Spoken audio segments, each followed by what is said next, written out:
आपल्या सर्वांचे प्रेरणास्थान छत्रपती शिवाजी महाराज।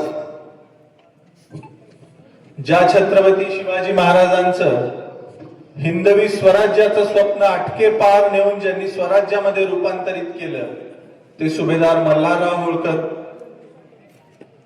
स्वराज्याला सुराज्यामध्ये रूपांतरित करणाऱ्या पुण्यश्लोक अहिल्या मासाहेब, डॉक्टर बाबासाहेब आंबेडकर, महात्मा ज्योतिबा फुले, सर्वच राष्ट्रपुरुष, महापुरुष, शहीद जवान यांना मी वंदन करतो, नतमस्तक होतो।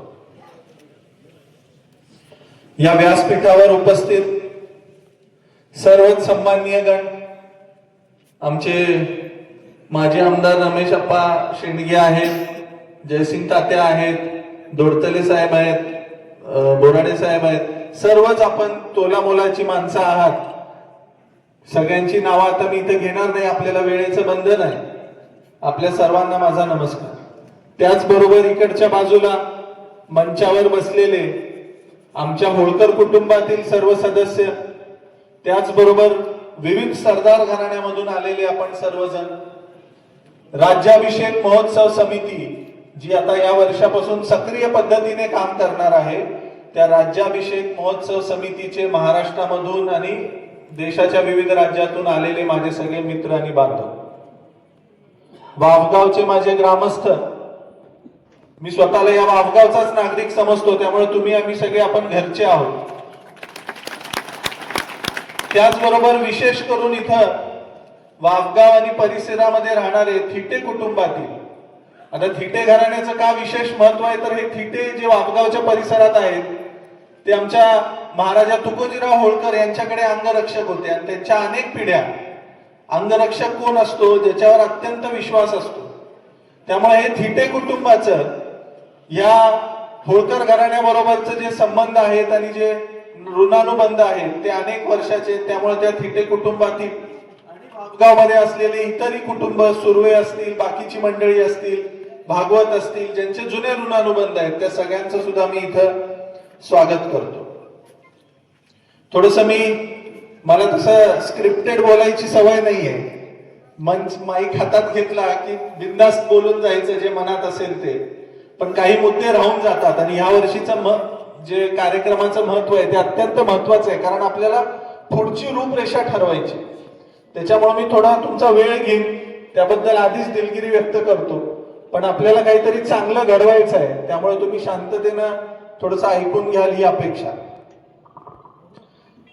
मागे 2 दिवसापूर्वी मी पुण्यामध्ये काही अधिकाऱ्यांच्या बरोबर MPSC UPSC मध्ये अभ्यास करणाऱ्या काही मित्रांच्या बरोबर आम्ही बसलो होतो, आमची चर्चा चालू होती। एकाने मला प्रश्न विचारला की राज्याभिषेक का करायचा? राजेशाही तर संपली, मग हे सरंजामी व्यवस्थेचं प्रतीक असणारा राज्याभिषेक सोहळा आपण का करावा? आता लोकशाही आहे। मी म्हंटल तुझं म्हणणं अगदी बरोबर आहे, आणि त्या मुद्द्याला धरूनच तुमच्या सगळ्यांच्या मनात सुद्धा हा प्रश्न असेल की हा राज्याभिषेक आपण का करतो? आपण इथं सगळेजण पारंपरिक वेशात येतो, आपण महाराजांच्या मूर्तीवर अभिषेक करतो, तळी उचलतो, मग हे सगळं का? आज आपल्याला सवय लागली की मंचावर नेते सगळे बसलेले असतात, आपली भाषणं होतात आणि आपण एकमेकावर टीका करून एकमेकाला शिव्या देऊन आपण मोकळे होतो। मग हे का आपल्याला करायचं आहे? तर त्याची अनेक कारण आहेत, आणि तो यशवंतराव महाराजांचाच राज्याभिषेक आपण का करायचा आहे? विशेष करून मला या समितीच्या लोकांना, आपल्या सगळ्यांना सांगायचं आहे, कारण इथून पुढं माझा रोल मला कमी करायचा आहे। मी तुमच्या प्रत्येकामध्ये भूषणसिंह होळकर बघतो, मी तुमच्या प्रत्येकामध्ये यशवंतराव महाराज बघतो। आपल्याला हा कार्यक्रम लोक उत्सव करायचा आहे, हा तुमचा, आमचा, सगळ्यांचा, हा माझा एकट्याचा कार्यक्रम नाही, किंवा इथं वर बसलेल्या कुठल्याही होळकरांचा हा कार्यक्रम फक्त नाही, हा आपल्या सगळ्यांचा कार्यक्रम आहे। आणि हे जर आपल्याला इथून पुढे करायचं असेल तर आपल्याला नेमके यशवंतराव म्हणजे काय हे आपल्याला समजून घेतलं पाहिजे। महाराजा यशवंतराव होळकरांचं राज्याभिषेकच का? आपण मल्हारराव होळकरांची जयंती करू शकलो असतो, आपण अहिल्यादेवींचा जागर तर करतोच, देवी सगळीकडे पोचल्या. तर महाराजा यशवंतराव होळकर हे जे एक कॅरेक्टर आहे ते असं कॅरेक्टर आहे की ज्यांना त्यांच्या मागे एवढी मोठी पार्श्वभूमी असताना, म्हणजे सुभेदार मल्हारराव होळकरांचे ते नात्यानं तसं नातू, अहिल्यादेवींचे पुतणे, इतका मोठा बॅकग्राऊंड असताना यशवंतराव महाराजांना पुण्यामधून एका घोड्यावर आणि अंगावरच्या कपड्यानिशी पळून जावं लागलं होतं. हो, आता तुम्हाला वाटेल की मी पळून जावं लागलं होतं का म्हणतोय, तर हो, त्यांना पळून जावं लागलं होतं. त्यांच्या कुटुंबातल्या 2 मोठ्या भावांची हत्या झाली होती पुण्यामध्ये. आणि होळकरांचं जे एवढं मोठं साम्राज्य होतं ते साम्राज्य कुठंतरी हिसकावून घ्यायचं. ज्या होळकरांनी स्वराज्याची सेवा केली त्या होळकरांचा नामोनिशाण ठेवायचा नाही, अशा पद्धतीचा कट तिथं झाला होता. जीव वाचेल का नाही याची सुद्धा खात्री यशवंतरावांना नव्हती. पुण्याहून निघाले, जेजुरीला गेले, जेजुरीहून नागपूरला गेले, तिथं कैद झाले. तिथून स्वतःची माणसं जमवत जमवत नव्याने शून्यातून धारला गेले. आता इथं आमचे धारचे सरदार रविराव शिंदे कुटुंबातील भोजराज दादा आहेत. धारला गेल्यानंतर तिथले जे आनंदराव पवार होते त्यांच्याकडे काही अडचणी होत्या. महाराज म्हटले, मी जबाबदारी घेतो तुम्हाला जिंकून द्यायची. दुसऱ्याच्या हाताखाली काम केलं. विचार करा, मल्हारराव होळकरांचा नातू, अहिल्यादेवींचा पुतण्या, पण काय वेळ आली दुसऱ्याच्या हाताखाली काम केलं. स्वतःचं कर्तृत्व दाखवून दिलं, स्वतःची तलवार गाजवली आणि सिद्ध केलं की मी हे होळकरांचं राज्य सांभाळण्यासाठी केपेबल आहे, सक्षम आहे. आता ह्याचं थोडस आत्ताच्या काळामध्ये आपण तुलना करूया. मी हे का सांगतोय, तुमच्या प्रत्येकासाठी हे महत्वाचं आहे. त्यावेळेला मल्हारराव होळकर आणि अहिल्यादेवींची संपत्ती, त्याची तुलना आज आपण अंबानी, अदानी यांच्या संपत्तीशी 100% करू शकतो. आता विचार करा, आज अनंत अंबानींना जर कोणी सांगितलं की हे बाबा तुझी दे मर्सिडीज मेबॅक सगळी दे मला इथं आणि जा कर तुझं काम स्वतःच्या हिमतीवर. आता निदान लोकशाहीमध्ये त्याला मरणाची तरी भीती नाहीये. पण नुसतं त्याच्या सुख सुविधा जरी काढून घेतल्या आणि त्याला सांगितलं की जा तुझ्या हिमतीवर कर, तर करू शकेल का? मग अशीच परिस्थिती, मी तुम्हाला आत्ताचं उदाहरण यासाठी दिलं कारण अशीच परिस्थिती त्या काळामध्ये यशवंतराव महाराजांच्यावर आलेली होती. आता आपण शेतकरी कुटुंबातलं उदाहरण घेऊया. एक चांगला बागायतदार शेतकरी, द्राक्षाची बाग आहे, ऊस लावलेला आहे, सगळं आहे. पण अचानक पाऊस पडतो, सगळं संपतं. कर्ज घेतलेलं असतं, वडील आत्महत्या करतात, वडिलांच्या याच्यामुळे आई सुद्धा आत्महत्या करते. त्या मुलावर काहीतरी अशीच परिस्थिती आलेली असते. मग अशी परिस्थिती मी आजची उदाहरणं यासाठी देतोय, प्रत्येकाच्या जीवनामध्ये वेगवेगळ्या स्वरूपामध्ये अशा अडचणी नेहमीच येत असतात. स्वरूप वेगवेगळं असेल, मी 2 उदाहरणं दिली फक्त. मग अशा ह्याच्यात आपण आजकाल काय म्हणतो, मला डिप्रेशन आलं. का आलं तर घरी मेडिकल कारण आहेत, मी कर्जबाजारी झालो, माझा व्यवसाय बुडाला. मग विचार करा, यशवंतराव महाराजांना त्यावेळेला किती डिप्रेशन यायला पाहिजे होतं. त्यांनी घेतलं का डिप्रेशन? गेलं डिप्रेशन मध्ये. मग आपण आजच्या परिस्थितीमध्ये त्या माणसाचं कार्य डोळ्यासमोर ठेवून आपण का वागत नाही? त्या माणसाने त्या विपरीत जाऊन काय केलं, डिप्रेशन मध्ये जाऊन रडत बसण्यापेक्षा किंवा कुणाची तरी जी हुजुरी करण्यापेक्षा त्या माणसाने 18 पगड जातीतील लोकांना संघटित केलं. जुने जेवढे सरदार होते ते सगळे शिंद्यांच्या नादी लागून काशीरावांच्या बरोबर एकवटलेले होते.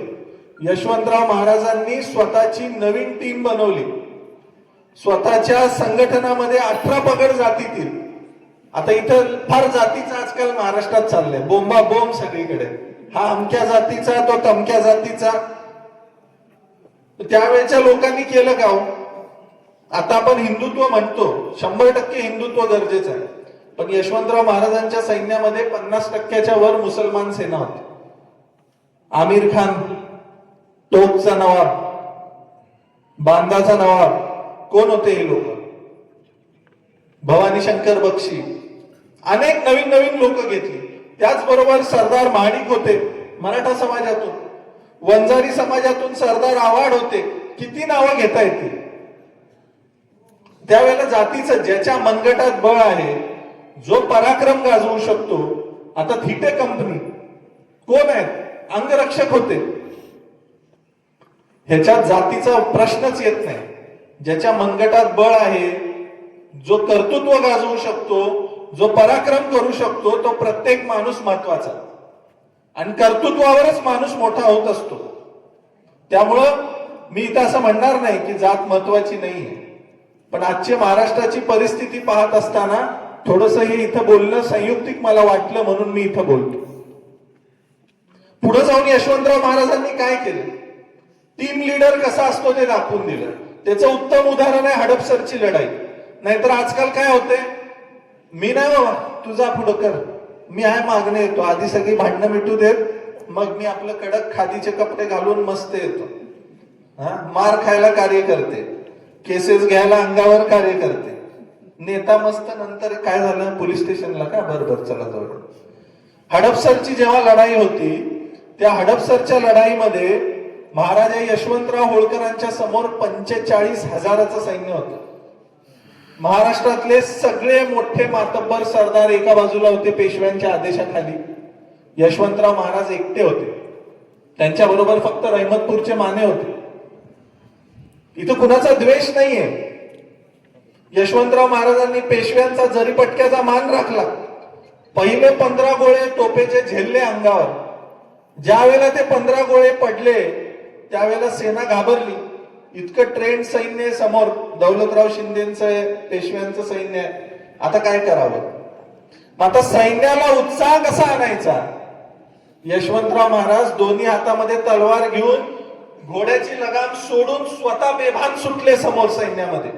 आणि ज्या वेळेला आपला राजा उतरतो, त्याला बघून त्याची सेना उतरली आणि 15,000 लोकांनी 45,000 लोकांचा पराभव या हडपसरच्या लढाईत केलेला. टीम लीडर म्हणजे अजून काय वेगळं असतं. आजच्या कॉन्टेक्स्ट मध्ये मी सांगतोय, आता आपल्याकडे कंपनीमध्ये काही लोक काम करतात, नेतृत्व करतात. मी काही तर नेत्यांना नावं ठेवत नाही. मला म्हणायचंय की नेतृत्व कसं असलं पाहिजे, तर नेतृत्व असं असलं पाहिजे. टीम लीडर कसा असावा? तर त्यांच्या बरोबर अन्याय अत्याचार झाला नाही का? दगा झाला नाही का? निश्चितपणे दगा झाला.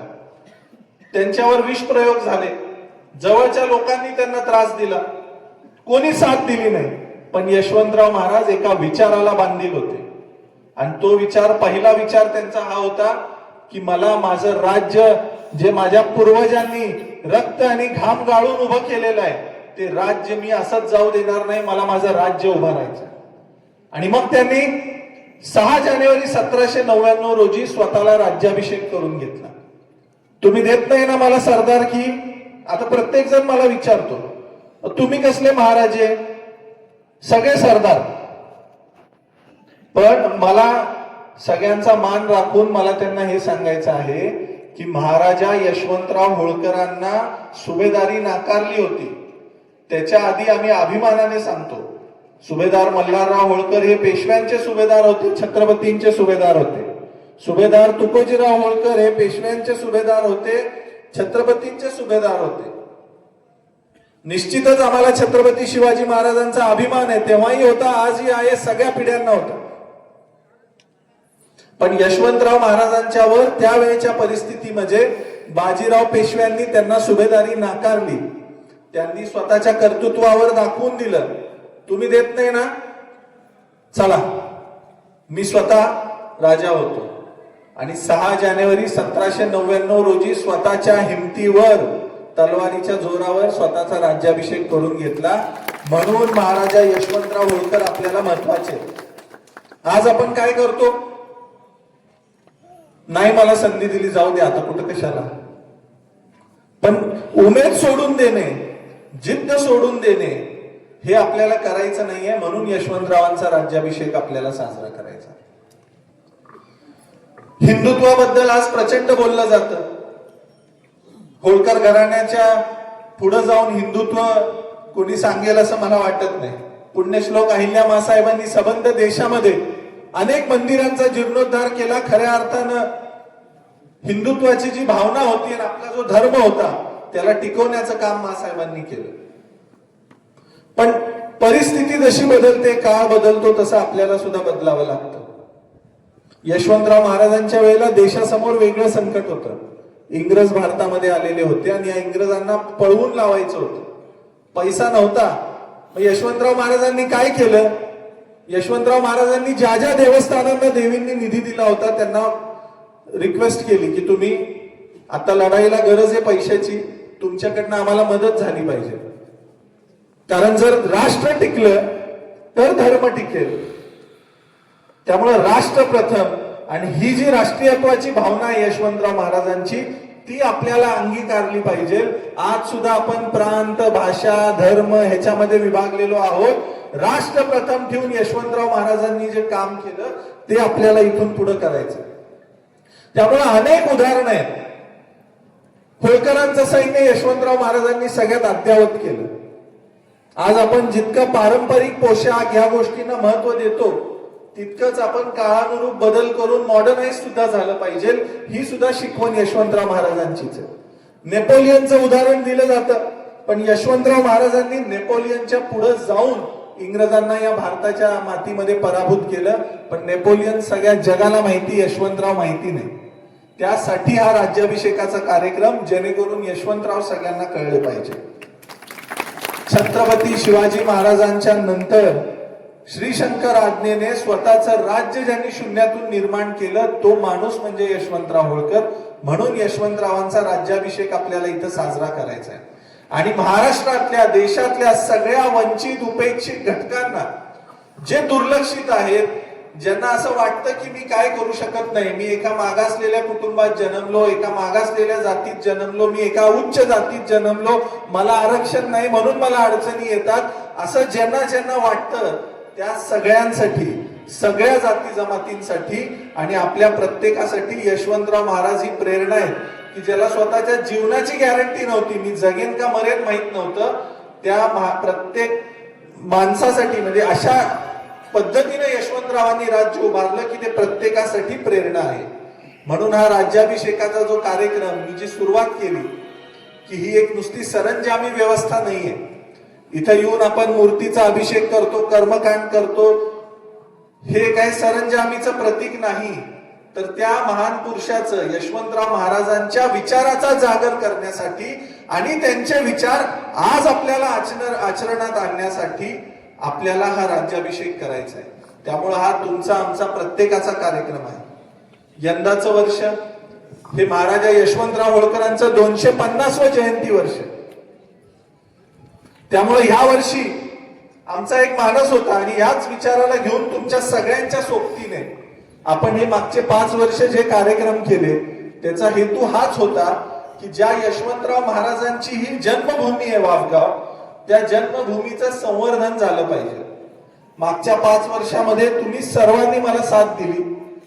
पक्ष, गट, तट, संघटना, आपले आजचा कार्यक्रम बरेच आपले आमदार जे निवडून आलेत पण इलेक्शन नसल्यामुळे कदाचित ते येऊ शकले नसतील, पण सगळ्यांना सोबत घेऊन, इथं कुठल्याही पक्षाचं बंधन नाही, जे इथं मंचावर बसले त्याही सगळ्यांना सोबत घेऊन, म्हणजे राजेशाही आणि आत्ताची लोकशाही दोन्हीची सांगड घालून आपल्याला भविष्यामध्ये कसं चांगलं काम करता येतं त्यासाठी आपण सगळ्यांनी प्रयत्न केले.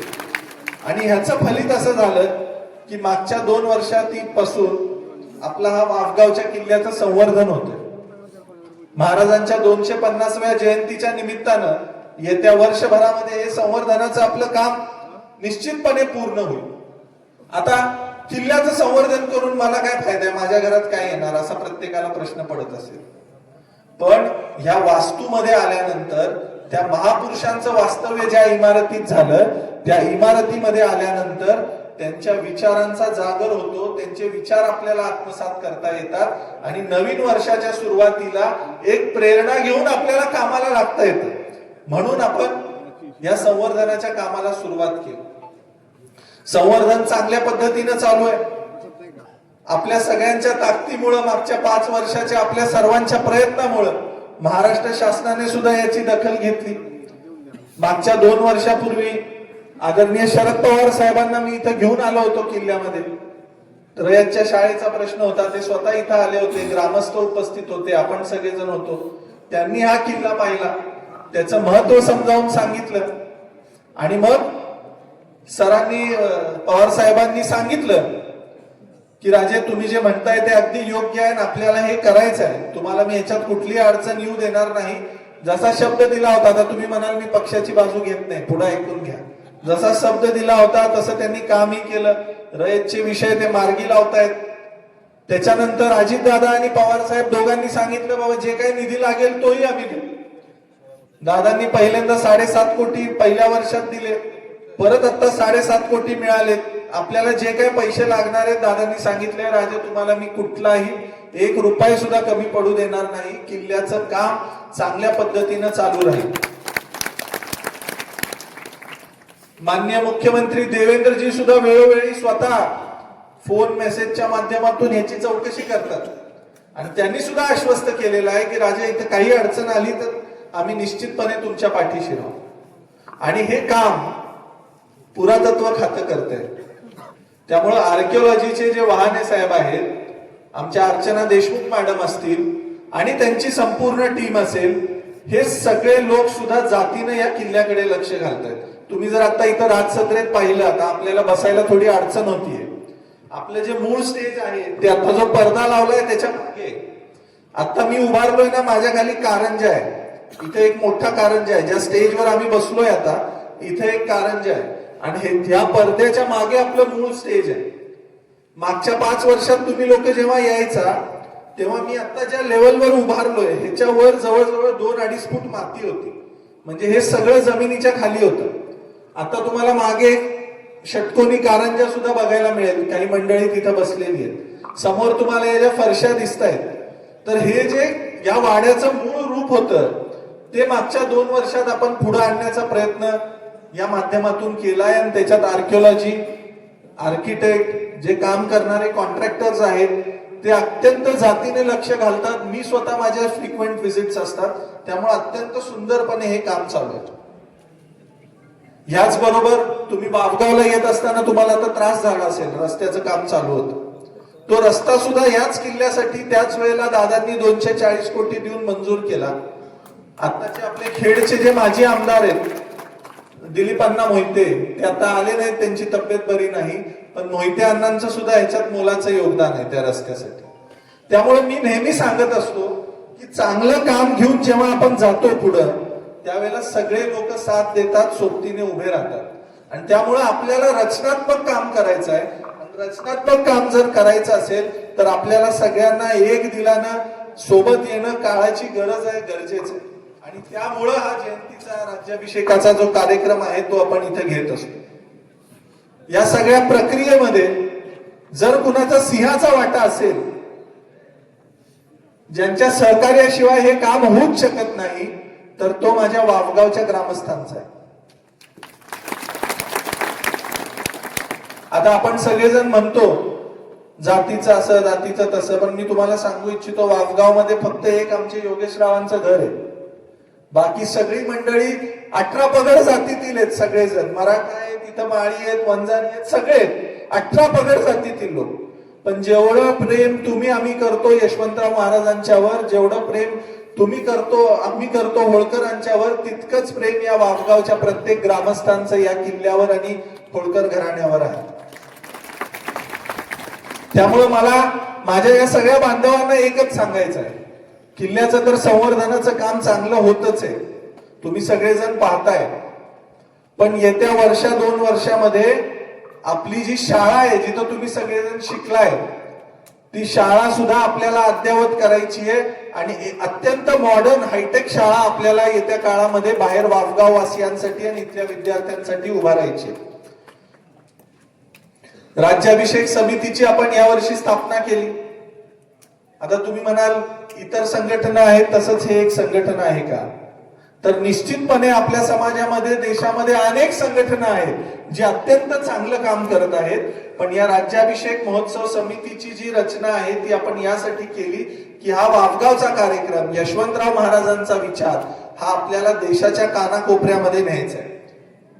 आपल्या समितीमध्ये आता आपण वेगवेगळी पदं दिली, जिल्हा प्रतिनिधी दिले, तालुका प्रतिनिधी दिले, प्रधान मंडळ नेमलं. परफॉर्मन्स ओरिएंटेड ही समिती आहे. जितकं सक्रियपणे आपण काम करू तितकं आपल्याला संधी मिळत जाईल. आणि ही गुणापुरती मर्यादित नाही, नाहीतर हा माझा महाराजांच्या जवळचा आहे, फेवरेट आहे म्हणून ह्याला संधी असं नाही. जो कोणी जातीपातीच्या पलीकडे जो कोण इच्छुक असेल तो ह्याच्यामध्ये काम करू शकतो. आणि आपण 2 वर्षाचं रोटेशन ठेवलेलं आहे. आता जे नेमले ते 2 वर्ष काम करतील, 2 वर्षानंतर पुन्हा नवीन लोकांना आपल्याला संधी द्यायची. आणि राज्याभिषेक समिती नेमली, आपल्याला रायगडाचं उदाहरण आहे आपल्या डोळ्यासमोर. जसा रायगडावर शिवरायांच्या राज्याभिषेकाचा कार्यक्रम होतो त्या लेवलला आपल्याला हा आपला कार्यक्रम न्यायचा आहे. आणि त्यासाठी तुमचं आपलं प्रत्येकाचं योगदान या समितीमध्ये मोलाचं आहे. त्यामुळे इथं आलेला प्रत्येक बांधव हा सन्माननीय आहे, माझ्यासाठी महत्वाचा आहे. आपल्याला इथून हा विचार घेऊन जायचा आहे. त्यामुळे येणाऱ्या वर्षभरासाठी मी आपल्या पूर्ण समितीला एक चांगली टास्क देणार आहे. आपल्याला या येत्या वर्षा 1.5 वर्षामध्ये आपलं गडाचं काम पूर्ण होणार आहे. 1-1.5 वर्षाचा आता आपल्या मागे जो राजसदरेचा चौथरा आहे तिथलंही काम चालू होईल. आतमधलं फ्लोरिंगचं काम जर तुम्ही बघितलं तर मागच्या बाजूला फरशीचं काम चालू आहे राजसदरेमध्ये. बाहेरच्या तटाचं काम चालू आहे, राणी महालाचं काम चालू आहे. वर्षभरामध्ये जर सगळ्या गोष्टी व्यवस्थित झाल्या तर निश्चितपणे येणाऱ्या वर्षात आपल्याला हे काम पूर्णत्वास नेताना दिसेल. त्यामुळे मगाशी जसं मी तुम्हाला सांगितलं की जे तळी भंडार आपण दरवर्षी इथं करतो तो नुसता एक कर्मकांड विधी नसून आपल्याला एक तळी उचलून एक संकल्प आज करायचा आहे. आणि तो मी तेव्हाच करू शकतो ज्या वेळेला तुमच्या सर्वांची मला साथ लावेल. आणि मी आता बोलतोय आणि सोडून दिलं असं नाहीये बरं का, सिरियसली घ्यायचंय सगळ्यांनी. नाहीतर महाराज आज माझ्याकडे लग्नच आहे, मग आमच्या इथे इलेक्शनच आहे, मग मला नाही येऊ येता येत, मग आता मला फिरायलाच जायचंय. समितीवरच्या ठीक आहे अत्यंत महत्वाची अडचण असेल तर आपण समजू शकतो, पण हा संकल्प तेव्हाच करायचा आहे ज्या वेळेला तुम्ही खरोखर मनामधून मला विश्वास द्याल की नाही राजे आपल्याला हे करायचं आहे ना, आम्ही तुमच्या पाठीशी आहे. का तयारी सगळ्यांची? हा वर करून मला सांगा, सगळ्यांची तयारी आहे का? ग्रामस्थान सकट सगळेजण. भिसे साहेब तिथं बसले, तुम्ही वर या. इंद्रकुमार भिसे वर या इकडे. तर आपल्याला जो संकल्प करायचा आहे तो आता मी तुम्हाला सगळ्यांना सांगणार आहे. थोडस लक्ष देऊन ऐका, त्याच्यानंतर सुद्धा आपल्याला 2 गोष्टी इथं करायच्या. ह्या वर्षी आपण तळी उचलली. महाराजा यशवंतरावांच्या विचाराचा जागर केला. अख्ख्या भारतामध्ये महाराजा यशवंतराव होळकरांचा फक्त एकच पुतळा आहे आणि तो पुतळा इंदोर मध्ये. बराबर ना दादा? एक ही स्टॅच्यू है इंदौर में बंगाली चौराहे पे. का असं? ज्या यशवंतराव महाराजांनी सबंध देशामध्ये इंग्रजांच्या विरोधात लढा उभारला, ज्याला आपण भारताचा नेपोलियन म्हणतो, त्याची हीच किंमत आपण करायची का? म्हणून या वर्षी आपल्याला पहिला जो संकल्प करायचा आहे, त्यासाठी जी आपण तळी उचलली सर्व समितीच्या सदस्यांनी आणि सगळ्या मान्यवरांनी, तो पहिला संकल्प हा आहे की ज्या दिवशी ही राजसदर पूर्ण होईल त्या दिवशी या राजसदरेमध्ये ह्युमन साईजचा म्हणजे यशवंतराव महाराजांचं जे ऍक्च्युअल उंची होती तेवढ्या उंचीचा सिंहासनाधिष्ठित सिंहासनावर बसलेला अष्टधातूचा पुतळा आपल्याला या राजसदरेवर बसवायचा आहे. करणार का संकल्प सगळेजण? सगळेजण यासाठी माझ्या बरोबर उभं राहणार का? ज्या ज्या अडचणी आहेत त्याला सामोरं जायला तुम्ही तयार आहात का? आणि हे काय तुम्ही सगळेजण म्हणा आता पुतळा उभा राहायचा, जे काय 5 लाख 10 लाख 15 लाख लागतील ते शासन सुद्धा खर्च करू शकतं, होळकर घराणं सुद्धा खर्च करू शकतं, पण मला ते करायचं नाही.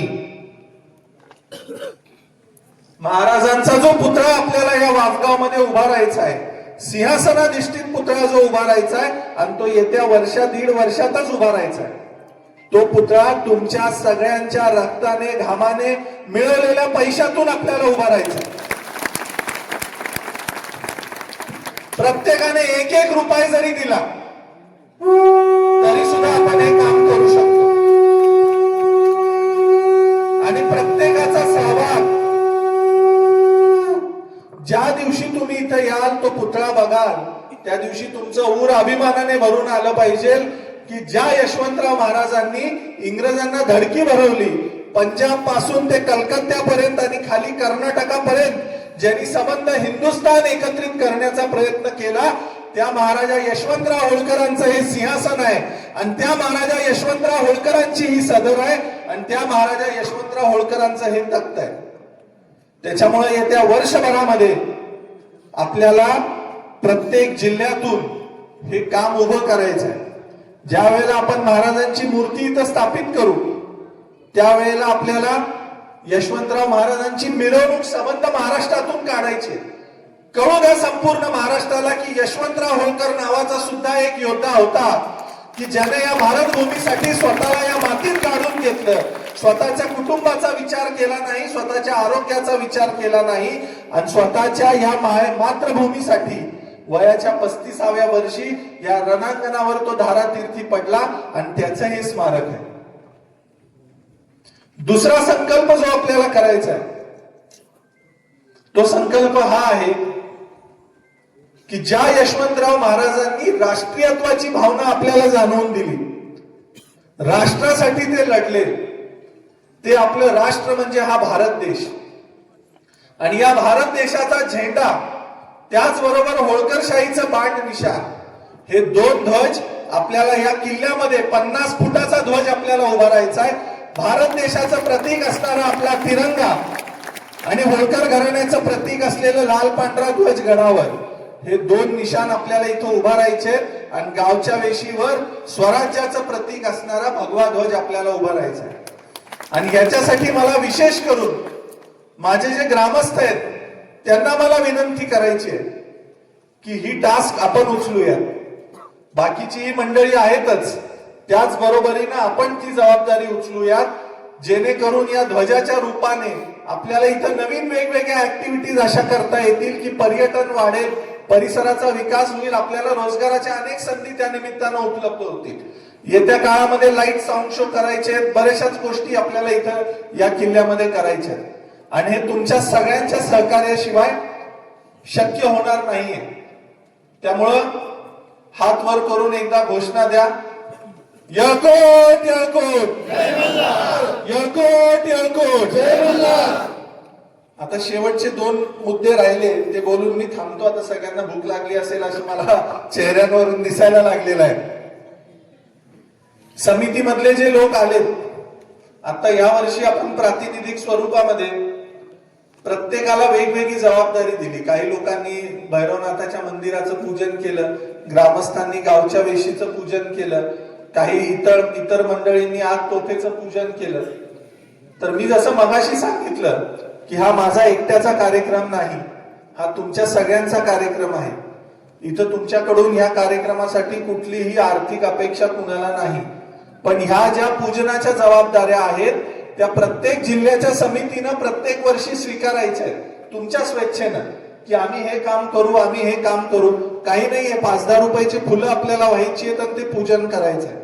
आता यावर्षी ज्यांना संधी मिळाली पुढच्या वर्षी रोटेशननं दुसऱ्या जिल्ह्यांना ती संधी देऊ. ह्याच्या व्यतिरिक्त अजून एक काम समितीला करायचंय. वाफगावचा जो कार्यक्रम आहे तो दरवर्षी 6 जानेवारीला असतो. आपण वर्षातून 2 बैठका समितीच्या घेणार आहोत. ह्या कार्यक्रमाच्या आधी 1 महिना आपण सगळ्या समितीमधल्या वेगवेगळ्या जिल्ह्यातील प्रमुखांना एकत्रित बसवून आपण एक ठराव करायचा आहे. वाफगावला जे ध्वजारोहण आपण करतो लाल पांढऱ्या ध्वजाचं, तो लाल पांढरा ध्वज होळकरांचा जो आटकेपार फडकला, भगव्यासाठी ज्याने रणांगण गाजवलं, त्या लाल पांढऱ्या ध्वजाची आपल्याला मिरवणूक वेगवेगळ्या जिल्ह्यातून प्रत्येक वर्षी या वाफगाव पर्यंत आली पाहिजे. तुमच्या जिल्ह्यातून तुम्हाला जशी पाहिजे तशी तुम्ही सुरुवात करा. तुमचे बॅनर्स लावा, तुमचे जाहिराती करा, मध्ये मध्ये लोक तुमचे ठरवा, त्यांच्याकडून स्वागत करून घ्या, पण सगळ्यांना एकत्रित घेऊन. नाहीतर तो बीजेपीचा, तो राष्ट्रवादीचा, तो काँग्रेसचा, तो रासपचा, हे काय करायचं नाही. ही तर सगळे यशवंतराव महाराजांच्यावर प्रेम करणार आहे. सगळ्यांना सोबत घ्या, तुम्ही स्वतः जबाबदारी घ्या. प्रत्येक वर्षी एक जिल्ह्याने ती जबाबदारी घ्यावी असं मला वाटतं. फक्त ही मिरवणूक तिथून आणत असताना त्या झेंड्याचा तुमचा मान राखला गेला पाहिजे, त्याचा प्रोटोकॉल मेंटेन झाला पाहिजे. त्या पद्धतीनं तो ध्वज आपल्याला घेऊन यायचा. आता हे कशासाठी, तर जागृती व्हावी म्हणून. लोकांच्या पर्यंत हा विषय कसा पोहोचणार, तो विषय पोहोचला पाहिजे म्हणून आपल्याला हा उपक्रम राबवायचा. मोटरसायकल रॅली असू द्या, जसं तुम्हाला योग्य वाटेल तुम्ही ठरवा, पण हे एक उपक्रम आपल्याला इथून पुढं प्रत्येक वर्षी करायचा आहे. आणि जो जिल्हा तो ध्वज घेऊन येईल त्या वर्षी ते ध्वजारोहणाचा मान त्या त्या जिल्ह्याचा असेल. मग त्याला तुम्ही 2 लोकांमध्ये करा, नाहीतर 2000 लोकांमध्ये करा, हा तुमचा प्रश्न आहे. हे जर आपण केलं नाही तर जागृती होणार नाही. त्यामुळे येत्या वर्षभराचा मी आपल्याला उपक्रम दिलेला आहे. वेळोवेळी आपल्याला संपर्कात राहून याच्यावर कृती करायची आहे.